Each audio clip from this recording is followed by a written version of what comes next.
Hi viewers. இன்னைக்கு பிப்ரவரி 15 சிறகடிக்க ஆசை serial என்னாச்சுன்னு சொல்லி பார்க்கலாம்க்கு முன்னாடி சேனல் சப்ஸ்கிரைப் பண்ணாதவங்க மறக்காம சப்ஸ்கிரைப் பண்ணுங்க. இன்னைக்கு என்ன அப்படின்னு சொல்லி பார்த்தீங்கன்னா, இங்கே வந்து முத்து மீனாவும் போய் பரசு வீட்டில் போய் பேசுகிறாங்கல்ல. அப்போ அவர்கிட்ட வந்து உங்கள் பொண்ணு ஒன்றும் பண்ணல, உன் ஃப்ரெண்டு வீட்டில் தான் இருக்கிறா, உங்களை சும்மா பயமுறுத்தி பார்க்கறதுக்காக தான் இந்த மாதிரி பண்ணியிருக்கா அப்படின்னோடனே, என் பொண்ணையும் கூட்டிகிட்டு வரல அப்படின்னு அவங்க அம்மா கேட்குறாங்க.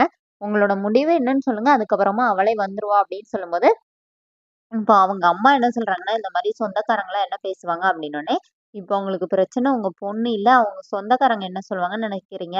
அப்படின்னு சொல்லிட்டு முத்து வந்து புரிய வைக்கிறாரு. நாளைக்கு ஒரு பிரச்சனைன்னா அவங்கள்ட்ட போய் ரூ. 1,00,000 கேளுங்க கல்யாணம்னு, யாராவது தருவாங்களா? உங்க பொண்ணு பிடிச்ச வாழ்க்கைய கட்டி கொடுங்க அப்படின்னா, அப்புறம் பரசு வந்து எனக்கு 2மே பொண்ணுங்க தான். நீ என் பையன் மாரி தான். நீ என்ன முடிவு எடுத்தாலும் எனக்கு சரி அப்படிங்கிற மாரி சொல்லிடுறாரு. அப்புறமா இவங்க 2 பேரும் போய் அங்க மாப்பிள்ளை வீட்ல போய் பேசலாம்னு சொல்லிட்டு ரெடி ஆகுறாங்க.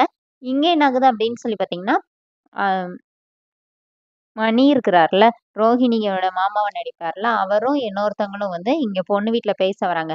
அப்பதான் முத்து, மீனா வெளியில கிளம்புறாங்க. அப்ப அவர் என்ன சொல்றாருன்னா, மொத பொண்ணு வீட்டுக்கு வந்திருக்கிறோம்.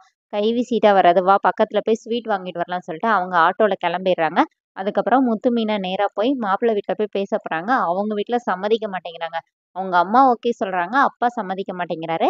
அப்புறமா முத்து வந்து ஒரு மாரியா பேசி பேசி அவர வந்து சம்மதிக்க வைக்கிறாரு. அப்புறமா ஃபோன் பண்ணி ரோகிணியோட மாமா வந்து இவங்க கிட்ட சொல்றாங்க. இந்த மாரி பொண்ணு வீட்ல நாங்க பேசிட்டோம். அவங்க நல்லவங்களா தான் இருக்காங்க அப்படின்னோனே, ஆமா பொண்ணு வீட்ல இருந்து ஒரு 2 பேர் இங்க எங்ககிட்டயே வந்து பேசிட்டு இருக்காங்க. என்னையே சம்மதிக்க வச்சுட்டாங்கன்னோனே, பரவாயில்லையே அப்படின்னு சொல்லிட்டு, அப்புறமா இவங்க வந்து தட்டு குடுத்துட்டு, ஒரு நல்ல நாள் பார்த்து நீங்க எங்க வீட்ல வந்து பொண்ண பார்க்க வாங்கன்னு சொல்லி முத்துவும், மீனாவும் சொல்லிட்டு அங்கருந்து கிளம்பிடுறாங்க.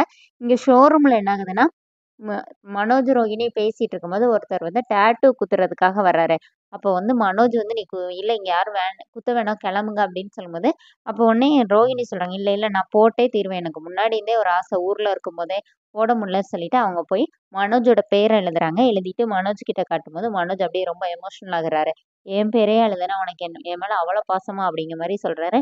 "உன் லவ்வ இன்னைக்கு தான் நான் உணர்ந்திருக்கேன்" அப்படின்னு சொல்லிட்டு வீட்ல போய் எல்லாரையும் கூப்பிட்டு அந்த இத வந்து டாட்டூவ காட்டுறாரு. அப்போ உடனே முத்து என்ன கேட்குறாருன்னா, "இது என்ன இப்படி கீச்சு கீச்சு என்னமோ எழுதி வச்சிருக்காங்கன்னோனே, மனோஜோட பேர் எழுதியிருக்காங்கடா" அப்படின்னு சொல்லிட்டு இருக்கிறாங்க. அதோட என்னோட எபிசோட் ரன் பண்ணிட்டாங்க. நெக்ஸ்ட் வீக் என்ன அப்படின்னு சொல்லி பார்த்தீங்கன்னா, அண்ணாமலை வந்து காலையிலேயே ஸ்கூலுக்கு கிளம்புறாரு.